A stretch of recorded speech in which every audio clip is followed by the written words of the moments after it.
my. Oh wow. All right. Just a little bit. Not even a little bit. Don't be scared. All right. All right.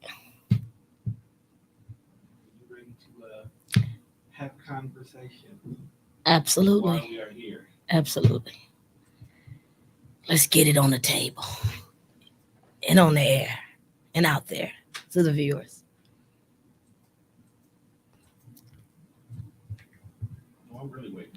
Oh, well, we just want to welcome everyone in the room. Come on in the room, everyone. We're welcoming all of our guests to tune in to the Stop the Violence podcast with your girl, Trinika Walker. Some of you know me as Trinika, and some of you all know me as um, a leader, some would say, a community activist, some would say. But I'm here right now today just as Trinika, a mother out of the city of Milwaukee, whom is hurt. Um, uh, just like a lot of other moms out there, I lost a son due to gun violence. 2018, it was August 6th. My son passed away. And I want to talk about it. I'm ready to share my story. I'm ready to help other moms get their story out. There's a lot of moms who seek justice, a lot of moms who's looking for a to be healed, looking for healing. Um, and we can do that together if we all just come together. So that's what this show is about. We want to reach those who may be in a place of needing a way out or needing some type of resource. And we hope that this show can bring you just that. All right. So, my son, William Earl Davis Jr., he was 17. A lot of the community know my son. He was a rapper. Uh, GTB Earl is what he called himself. I mean, and in fact, that he had a song, a rap song out here that I heard, but I really, really didn't listen until he passed away. And that's what got me the name Stop the Violence. His one of his songs, Grinding Hard, you guys can go and check that out later, but Grinding Hard, you'll hear my son say, moving through your hood looking like we trying to stop the violence. And that's what I heard shortly after he passed away. While I was in my thoughts and in my space, I was listening to his music. I wanted to be a little, I wanted to feel him. I wanted to be close to him. I wanted to, I had his belongings, and I just wanted to hear his voice. I played his songs over and over and over again after he passed away. But I did get that Stop the Violence from him. Once I looked up Stop the Violence, I saw a lot. It was out here. It was it's several groups out here with the name Stop the Violence.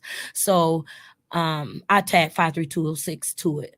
I attached that to it because that's where I'm from. Stop the Violence 53206 doesn't just mean 53206. It also means wherever you are in the city, wherever you are in the state, or wherever you are in the world. We're looking, if not to stop it, to at least slow it down. So 2018, August 6, 2018, I received a phone call from my daughter. And she said, Ma, it's on Facebook that Will was shot. And right then I didn't want to believe that, but I moved. I made a few phone calls. I got another phone call from my daughter again saying that, yeah, he shot and they're on their way to the hospital. I took a deep breath as I began to put on my shoes and my clothes. It was about maybe 11 o'clock when I got the phone call, 10:45, 11, almost 11 o'clock when I got this phone call. My heart dropped immediately. I can remember on my couch, I had just ate a bowl of chili, so I was relaxed and I was laid back. I was watching TV, and when I got that call, but I put on my shoes and I put on my clothes. I can remember not rushing. I can remember just taking it slow. I remember a heavy, uh, just heavy pressure on my chest. And I called my pastor. I called my pastor. I told him that what I heard, the news that I was given, and he began to pray. He didn't ask questions. He just began to pray. And he said, Trinica, you do what you got to do. Keep me on the phone. I'm just going to be praying.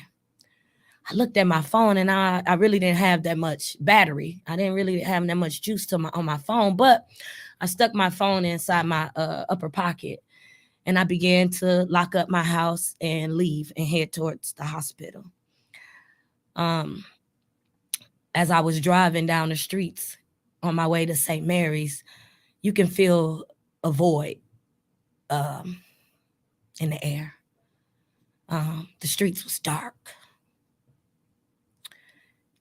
And I can't even remember cars really being on the street at this time.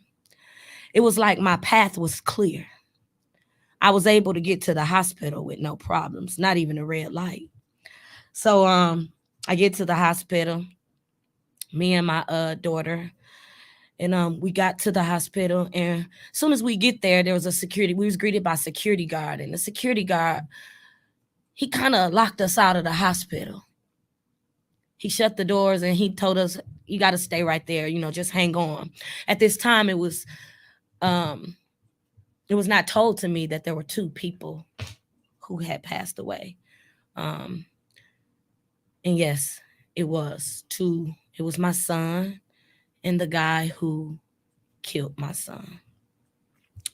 Both of them had passed away, and they both showed up at the hospital at the same time.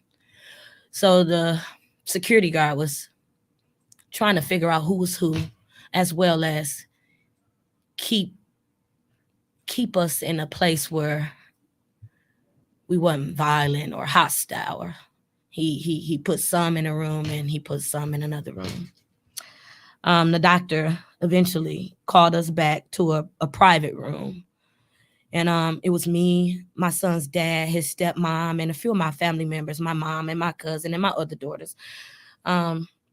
They had taken us back to another room. And as I'm going back to this room, I know what it is. You pretty much know. I was placed inside this room, but I couldn't hold myself in this room. It was too small, and I wanted to yell. I wanted to scream. Because I believe that they was setting us up to tell us some news, which they did. The doctor and the police detectives came into the room. The detectives were unwrapping their camera, and they was like, now we're going to show you some pictures. And I said, wait, hang on. Are you going to show us pictures of my son dead? And they said, we're going to show you some pictures of who we believe to be your son. And I said, well, show him to Dad, because I couldn't take it. They showed the pictures to his dad, Will Davis Sr. And he said his head dropped. So right then and there, I knew that was my son. I proceeded to storm out of the room. As I was leaving, I can hear the screams and the yells that were behind me. Those of William's sister and grandmother and father and the family that we had back there. They were all shouting and screaming. As I pushed my way out the doors were still locked. But as I pushed my way out, I opened the doors, and there were well over 200 people, 200 folks outside waiting to hear the same news, waiting to hear something. I bust out of the door, and people were looking at me, and people were crying. And I said, my only words was, they got him. They got my boy. I ran to my car. I jumped in my car, and I just drove.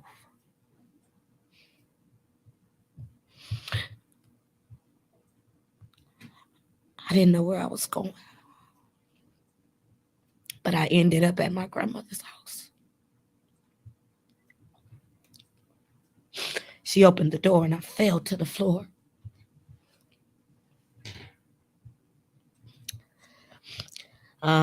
At that point, I needed air, so I went back outside. Once I got outside, I was out there for about 5 minutes, and everyone that was at the hospital was outside my grandmother's house. Um, we began to weep. We began to console each other, hug, and a lot of people were trying to tell me the story, what they had heard off of Facebook, but I didn't want to hear it. I was upset, but I was in a place where I just wanted to just cry out to God. For I knew that God would be the one that could help me.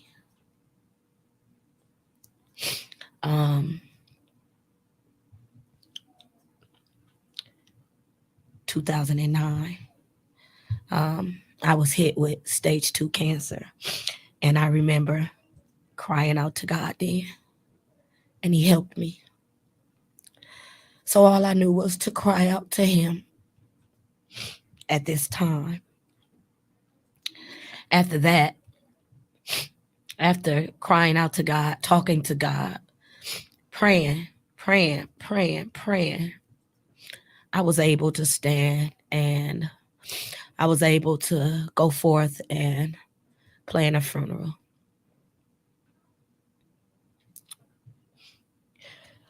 My son had a beautiful funeral. Over 1,000 people was in attendance. He was very, very, very, very loved. He was loved by so many people, and not only the people who knew him. There was people who just heard our story, and they gravitated to us during this time.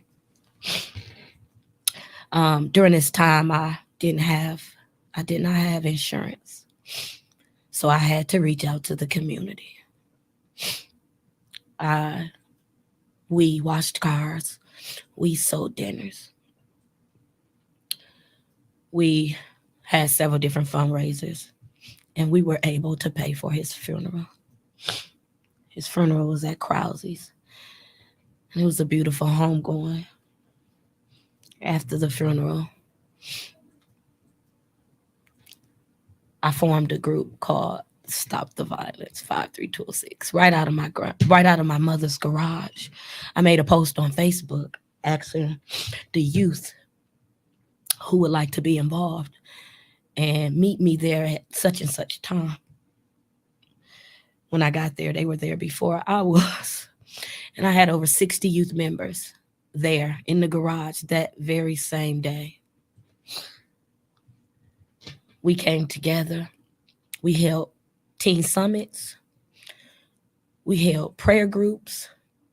We made Stop the Violence videos, just trying to get the attention of the youth so that we can continue on with Stop the Violence. I lost a lot of youth members to death as well as to the streets.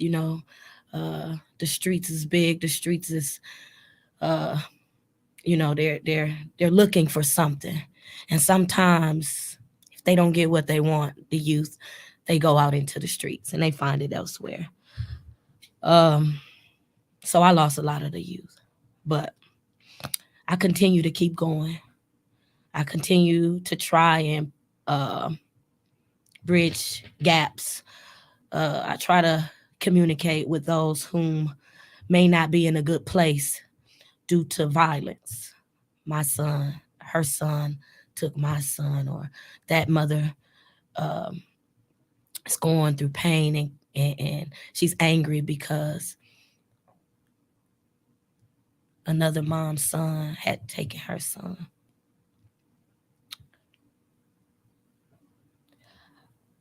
I try to form a table where we can communicate.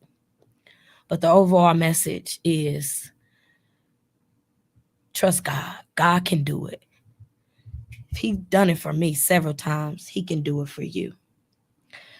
I know so many families who's been affected by gun violence, and I'm just gonna read a few names if I can.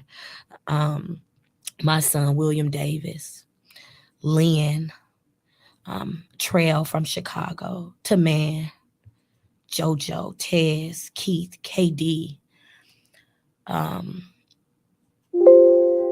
Demetrius, Lil Jimmy, Jermaine. Um, that's just a few. That's just a few. My list is so long. We'll be here all day if I read the list. But there's so many of my friends, so many people in the community who's lost sons and daughters, not just only sons, not just only daughters, but just family members, brothers, sisters. And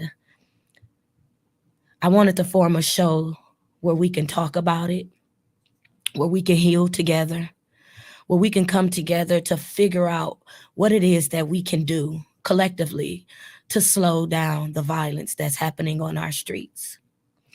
There's so many mothers who's looking for justice. Um, Kia Thomas, the mother of Diamond. Every day I wake up, I see a post that she's making.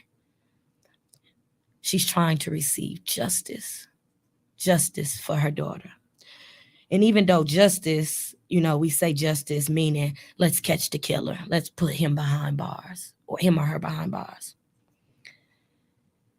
That's what we hope. That's what we want to happen. But in all cases, that doesn't happen. In all cases, everyone doesn't receive justice. Some of our killers are still out here on the streets, while our loved ones are already buried. So we also want to encourage mothers and family members and those of who's in a community of hurt because they lost a relative to gun violence. We want to encourage you to keep your head up. We want to encourage you to keep going. We want to encourage you to continue to fight the good fight. I encourage you to stand. I encourage you to take a stand with me because I can't do it by myself. No one can do it by themselves. There's so many community leaders who's out here doing it. They're doing it. They're putting in the work. Their feet are on the ground. I know so many. And I'm encouraged by them. That's what makes me get up and do it. And I just want to encourage somebody that if I can do it, if I can try, because every day won't be a good day. Every day isn't a good day in my life. Every day I wake up, I got to shake the feeling that I lost a son due to gun violence. Every day I wake up, I got to shake the feeling that he was a 4.0 student. Every day I got to shake that feeling that he was in the 12th grade and was on his way to college. Every day I got to shake the feeling that I won't have a grandchild from my son, my only son. Every day I got to shake the feeling that started out with 5, and now I'm down to 4 children. And every day I got to find strength to stand for my other children as well as my grandchildren. This podcast is to those of you who's taken a major blow like I have. Not only did I lose my son to gun violence in 2018, just July 1st, 2022, my grandson was able to get a hold to a gun.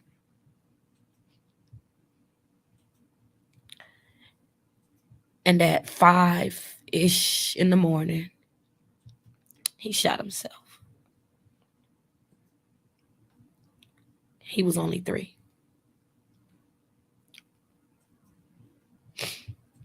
So as I form a line of communication or communicating with viewers and those of you who's like myself, I'm also building myself up. I'm also encouraging myself to keep going in spite of my situation and circumstances.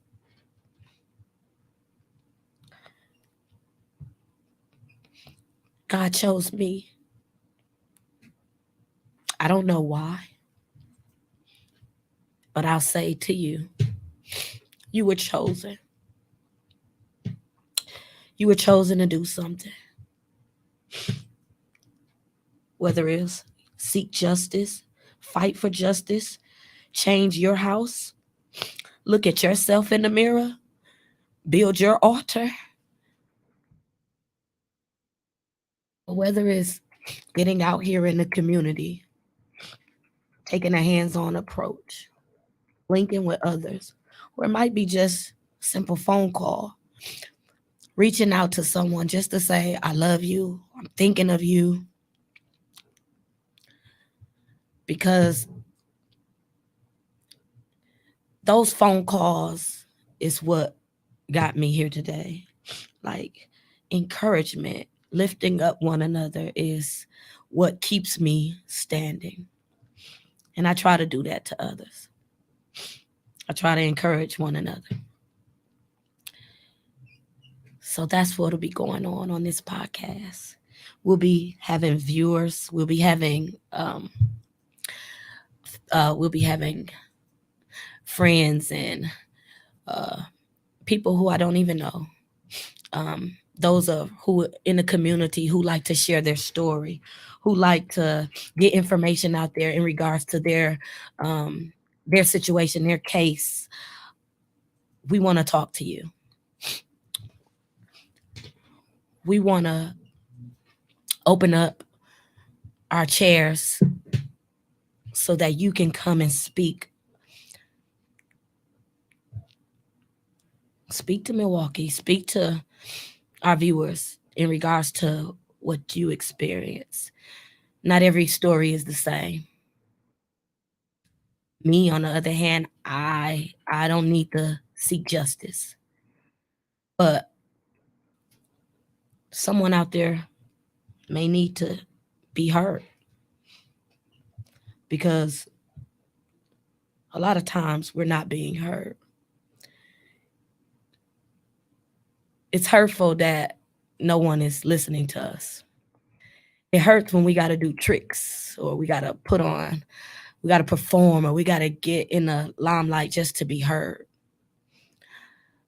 I really don't want the light. I just want to be heard. I can do this with a mask over my face. I just want you to hear us out.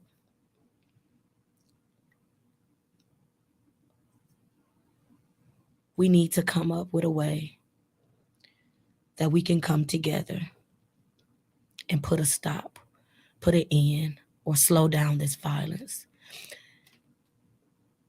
It's moving so fast. It's moving super duper fast. Our children are affected. Our parents are affected, our grandparents. And this is what we live, the heartache we live with every day. Losing someone who should be here, someone who may have, like,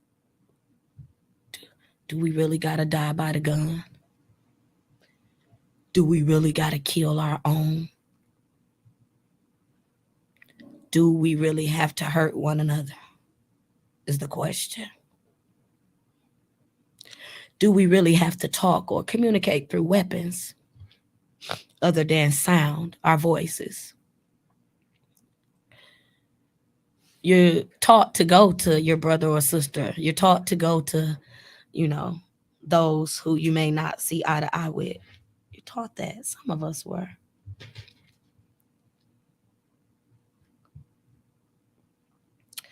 This podcast, Stop the Violence, we want to hear from you.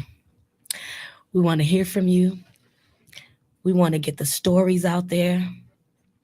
We don't want anyone feeling sad, but this is a sad thing. Losing our children when our children supposed or should be burying us. It's sad. It's sad. As we open up the lines, as we grow a community base, as we grow our viewers, I should say, we're looking for ways that we can come together. We're looking for ideas to keep going. We're looking for good thoughts, positive thoughts. We're looking for love after being hurt. So if that is you, we welcome you to this podcast. We welcome you to share your thoughts, share your visions, even tell your story. If you have a story, you can reach out to me. Tronika Walker is my Facebook page. Tronika Walker is my Instagram page. I am Tronika Walker, the founder of Stop the Violence 53206 Incorporated.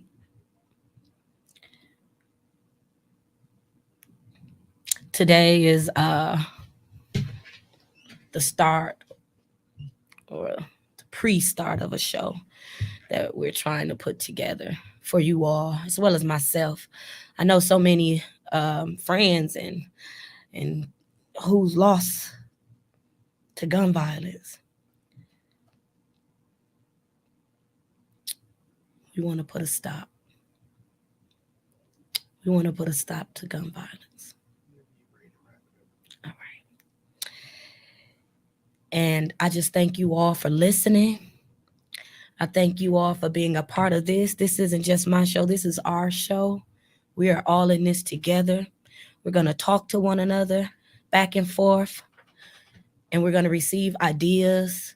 We're going to be willing to share testimonies and high hopes of us coming together and putting a stop collectively on our gun violence, on the gun violence that's here in Milwaukee and that's going on across the world. I thank you all for listening to me. That's the end of the show. Thank you.